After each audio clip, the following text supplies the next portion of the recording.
सुनबाई, आता पितृपक्ष चालू झाले बघ, आणि उद्या आपले पित्र आहेत. या पित्राच्या पंधरवाड्यात फक्त पित्राचीच सेवा करा, आणि त्यातले त्यात माझ्या सासूला तर नाराज करून जमतच नाही.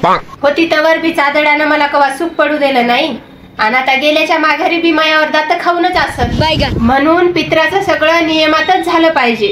सासूबाई, मी काय म्हणते, यावेळेस सगळा पित्राचा स्वयंपाक तुम्हीच करता का? काऊन ग, तू काय सोयाबीनचं उधड घेतीस काय मग?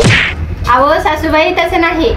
तुम्ही एवढे आरकार परकार तुमची सासू जिवंत असताना तर कवा खाऊ घातले नसतील, म्हणून म्हणायले. म्हणजे कसं, त्या तुमच्यावर खुश राहतील. माझं काय, मी तर रोजच तुम्हाला पावनसार करून खाऊ घालते, आणि मेल्याच्या माघारी बी तुम्ही काय मला सोडणार थोड्या आहात. मग बी खाऊ घालेल की 12 भाज्या 12 चटण्या करून. कारण जेवढी टिकली मोठी तेवढी बाई खतरनाक.